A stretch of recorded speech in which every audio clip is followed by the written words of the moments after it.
네, 안녕하세요. 데이터 윤리 더욱 자세히 알아보도록 하자라는 제목으로 데이터 윤리 관련 발표를 진행할 테스트 AI 코리아 커뮤니티의 김지은입니다. 네, 발표에 앞서 저의 소개를 잠깐 드릴 예정인데요. 저는 현재 패스트 AI라고 하는 라이브러리를 한국에서 더욱 많이 알리고자 커뮤니티를 만들어서 운영하고 있습니다. 그리고 공적인 취미로는 개발 커뮤니티 행사, 워크숍, 스터디, 강의를 진행하고 있고요.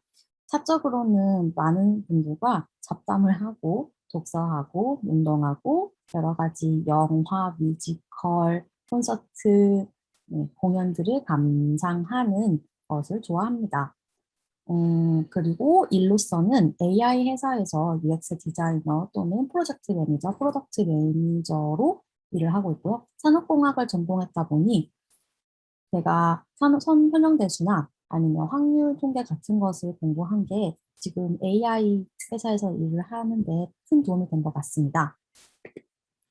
그래서 여러분들께서 이 모두연에서 많은 발표를 들으실 텐데요. 그 발표들 중에서 제가 윤리라고 하는 주제를 선택한 이유는 여러분들이 AI 연구자이면서도 또 한편으로는 시민으로서 어떻게 데이터 윤리를 생각하고 또 앞으로 데이터 윤리에 관련한 활동들, 생각들을 할 수 있는지 시간을 마련해 보시면 좋을 것 같다는 의미에서 AI에 관련한 데이터 윤리를 중점적으로 소개를 드리고 싶어서 이 발표를 준비를 했어요. 그리고 패스트 AI 스터디를 이제 하면서 데이터 윤리 파트를 봤을 때, 아, 너무 재밌다. 이거를 다른 분들께 소개하고 싶다라는 마음이 들었었고, 이제 그런 관점에 있어서, 네, 데이터 윤리 전문가이기 때문에 제가 이 발표를 여러분들께 훈계를 해드리려고 준비한 것보다는 공부한 과정을 나누고 싶다는 마음에서 준비했다는 것을 꼭 말씀드리고 싶었어요. 그래서 패스트 AI 책 내용, 그리고 그 책에서 나왔던 추가 연구에 대한 부분, 그리고 제가 실무에서 겪었던 간접 경험들을 모아서 데이터 윤리를 설명드리도록 하겠습니다. 그래서 이 발표를 잘 보실 분들은 크게 세 파트의 분들이 계실 텐데요. 데이터 윤리에 맞춘 데이터를 수집해서 AI 모델을 만들고 싶어 하시는 연구자 개발자분들, 그리고 데이터 윤리의 문제를 리스크 관점으로 고민하시는 경영자분들, 그리고 마지막으로 어떤 청중분들이시든 데이터 윤리에 대해 알고 싶다면 재밌게 들어주실 수 있을 것 같습니다. 그래서 오늘 할 이야기는 크게 네 가지입니다. 데이터 윤리란 무엇인가? 그리고 데이터 윤리 문제가 발생하는 이유, 그리고 세 번째, 데이터 윤리 문제를 만드는 요소 네 가지를 설명을 드리고, 마지막으로 데이터 윤리 문제를 해결하는 방법들을 알아보겠습니다. 자, 그러면 첫 번째 데이터 윤리란 무엇인가 얘기를 시작해 보도록 하죠. 여러분들께 시작하기 전에 하나의 질문을 드리고 싶은데요. 여러분들은 과연 윤리적이신가요? 이 질문에 대해서 한번 생각해 보시면 좋을 텐데요. 내가 스스로 윤리적이다, 아니다. 이렇게 참 거짓으로 나타낼 만큼 참 윤리 문제는 어렵다고 생각이 드실 것 같아요. 그래서 이 책에 나오는 저자, 그 패스트 AI 책의 저자인 제레비는 선악과 옳고 그름의 기준은 모두가 다르다는 이야기를 합니다. 저도 이 말에 충분히 동의를 하고 어떠한 사건에 있어서 누군가는 그것에 대해서 생각하지 않았거나 아니면 더 관점을 매우 타이트하게 가져가거나 또는 스트릭트, 엄격하게 가져가는 측면이 있을 것 같아요. 그래서 데이터 윤리라고 하는 부분에 있어서는 이 우리가 계속 하나의 지식을 공부했다라는 관점보다는 근육처럼 계속 지속적으로 발전시키고 단련을 해야 되는 어떠한 우리의 마음가짐이라고 생각이 듭니다. 그래서 제가 오늘 소개하는 데이터 윤리라고 하는 것은 그 윤리에 데이터를 붙여서 여러분들이 데이터를 바라보는 그런 관점과 생각들을 더욱 유연하게 가져가시는 데 도움이 되는 사고 방식이라고 말씀드릴 수 있을 것 같습니다.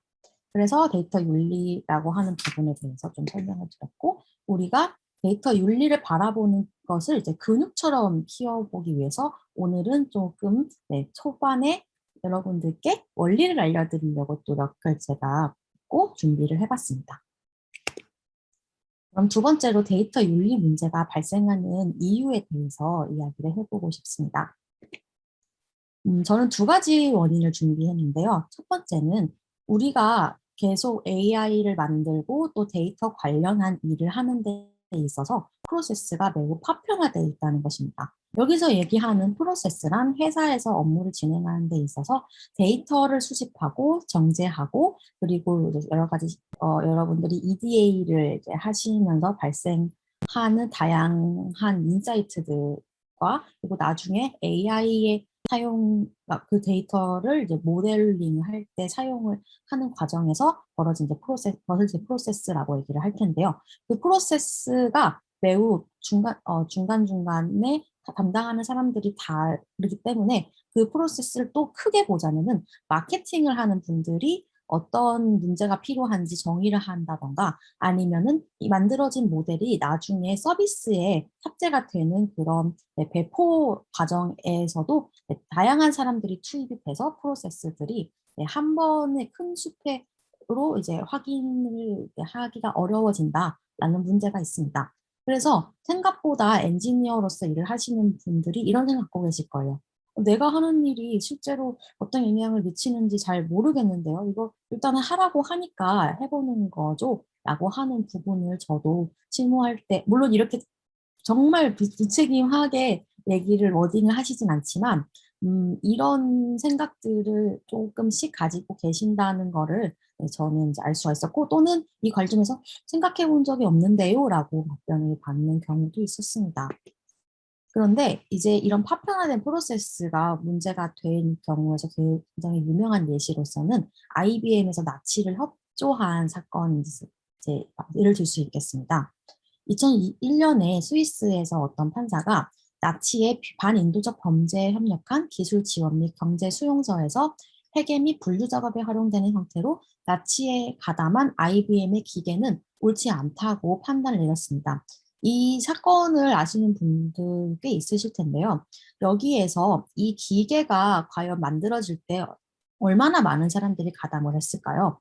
여기에서 이 기계를 만든 사람들은 엔지니어로서 집에서 정말 많은 케어를 받고 또 가족들의 사랑을 보살핀 친구들과 잘 노는 평범한 사람이었을 것입니다.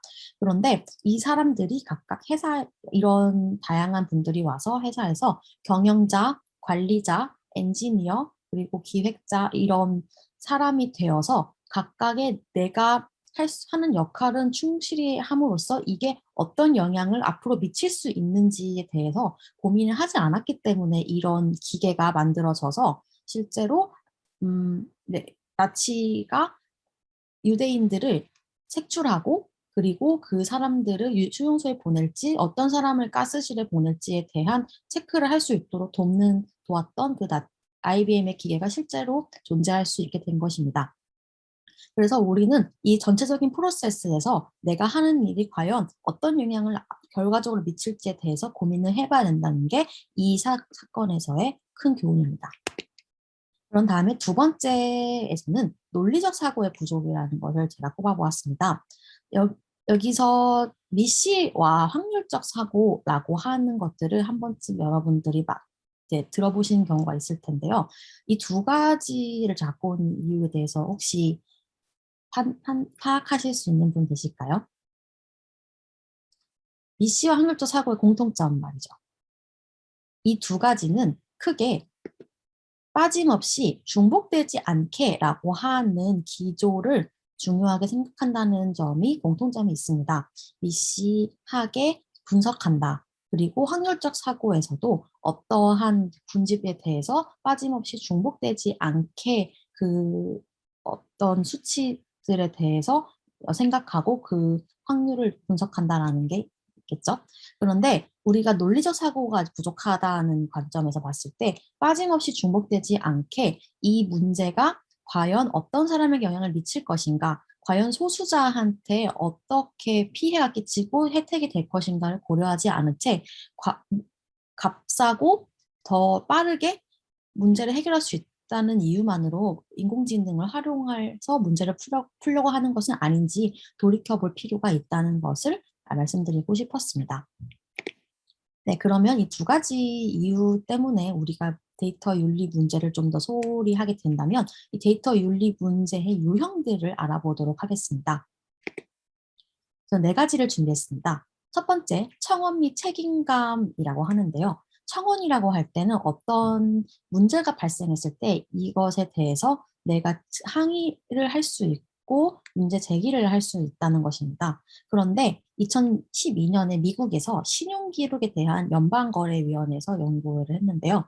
소비자 파일의 26%에서 한 번의 실수가 발견되었고 그중 5%의 심각한 오류가 있었습니다. 신용등급이라고 하는 게 굉장히 중요한 일임에도 불구하고 이런 인공지능이 활용된 서비스에서 그 오류를 수정하는 과정은 매우 느리고 복잡하다는 거죠. 그래서 이런 부분 청원을 잘 하기 어려운 구조들 그리고 인공지능 모델을 다시 검증하고 우리가 어느 정도 우리 삶에 피해가 있지 않은지에 대해서 누군가가 이의를 제기했을 때 거기에 대한 그 어, 네, 어,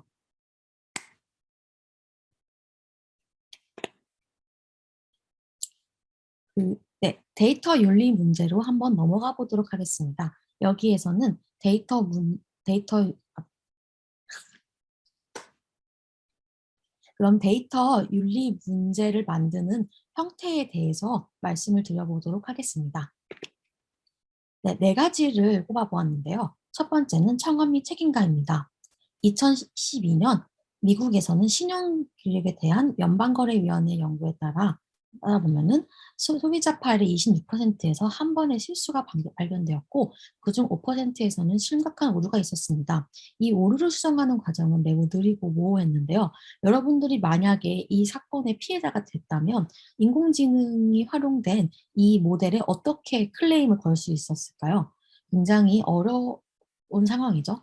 그리고 이런 비슷한 상황도 미국에서 의료 관련한 어떤 지원을 받는 데 있어서 의료 혜택을 갑자기 축소시키는 사건이 있었는데요. 이런 부분에서도 많은 사람들이 고통을 받았다는 것이 인공지능 데이터 윤리에서 매우 큰 네, 폐해라고 얘기를 할 수 있겠습니다. 그런데 두 번째 또 이러한 부분들이 생기는 이유는 관료주의의 사회에서 각자가 자기 역할을 따로따로 하기 때문에 책임을 떠넘기기 쉽다는 게 책임감이 없는 모습으로 보여진다라고 하는 관점으로 설명할 수 있겠습니다. 두 번째는 피드백 루프인데요.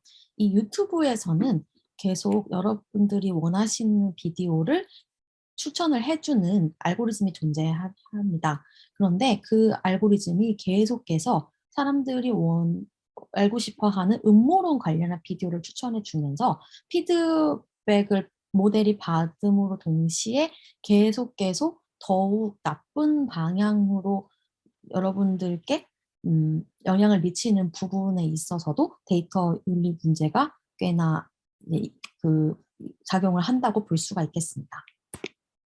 그리고 세 번째 편향에 대해서는 IBM 시스템에서 오류율을 이제 파악해 봤는데요. 이게 사람의 얼굴을 인식하는 알고리즘이었는데 흑인에 가까운 여성에게서 오류 인식률이 그러니까 오류율이 34.7%, 백인에 가까운 남성에게 0.3% 정도가 이제 나왔습니다. 그 100배에 가까운 오류율을 보인 거죠.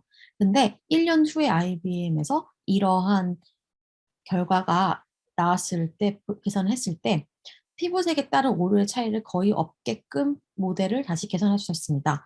그래서 이것은 개발자가 초기에 어두운 피부의 사람들을 충분히 데이터셋으로 모으지 못했다는 것, 그리고 최종적인 상품을 어두운 피부의 얼굴로 검증하지 않았다는 것을 알 수 있습니다. 마지막으로 거짓 정보들이 난무하는 것인데요. 여기에 관련해서는 여러분들도 잘 아실 테니 넘어가도록 하겠습니다. 자, 그러면 데이터 윤리를 해결하는 방법을 알아보도록 하겠습니다. 제가 크게 두 가지 파트로 정리를 해봤는데요. 우리가 만약에 인공지능을 만드는 사람으로서 개발자, 경영자로서 고민하고 보완하는 인공지능 모델을 만들고 데이터를 수집하는 부분에 대해서 알아보고 그리고 시민으로서 하는 행동에 대해서도 알아보도록 하겠습니다. 일단 첫 번째, 작업 중인 프로젝트를 분석하는 것이 있습니다. 많은 질문들을 내릴 수 있겠죠. 그래서 데이터를 이제 수집할 때 이 작업을 반드시 해야만 하는가? 그리고 두 번째, 데이터에선 어떤 편향이 보여지는가? 수집 과정에서 무엇인가가 잘못될 수 있다는 것을 미리 파악을 해봐야 됩니다. 그리고 세 번째, 오류를 이제 확인해 보는 거죠. 그래서 데이터와 코드가 품질을 검사할 수 있는 상황인 것인지 아 확인을 해야 됩니다. 그리고 각 하위 집단의 오차율에 대해서 얘기를 해야 되는데요. 군집별 분석이라고 해서 특히 우리나라 같은 경우는 성별, 나이, 인종, 국가별로 차이가 있는 사람들에 대해서 오차율가 얼마나 나는지 한번 얘기를 해볼 필요가 있습니다. 그리고 간단한 규칙 기반 방법, 룰 베이스로 얼마나 정도의 정확도를 얻을 수 있는지에 대해서도 미리 탐색을 해 보고 설명이 어려운 알고리즘 쪽으로 넘어가는 것도 좋겠습니다. 그리고 이 청원을 사람들이 하거나 실수를 처리하는 데에서 어떤 과정을 밟을 수 있는지 확인해 볼 수 있고, 그리고 마지막으로 그 처리 과정을 만든 팀이 얼마나 다양성을 반영해서 팀을 구성했는지 알아볼 필요가 있습니다. 그리고 이 윤리적 위험을 찾고 해결하는 과정을 구현하는 게 두 번째 방법입니다.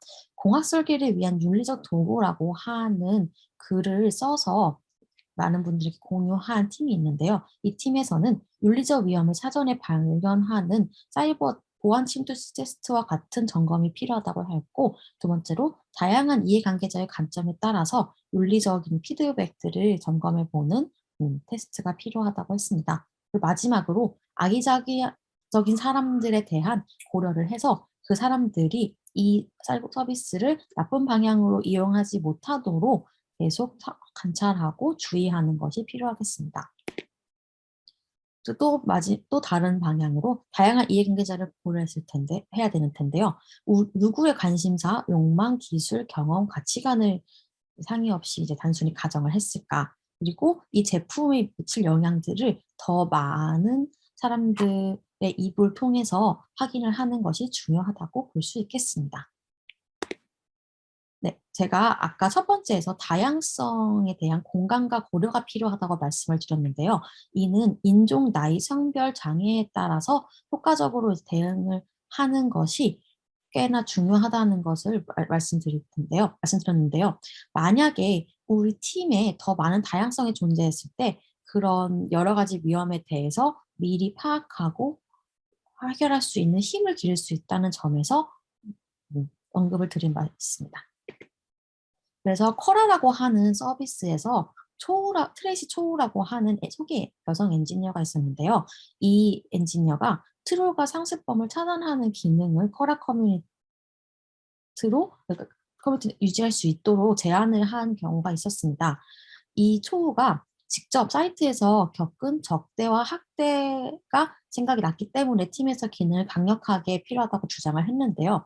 괴롭힘이 소수 집단의 사람들을 온라인 플랫폼에서 몰아낸다는 점에서 이런 데이터 윤리적인 그리고 인공지능 모델 또는 서비스에서 파악할 수 있는 다양한 그 좋지 않은 상황들을 더 많이 발견하고 미리 손을 썼기 때문에 지금까지도 또 커라가 다양한 서비스를 더 잘 운영할 수 있지 않나 그렇게 생각해 봅니다.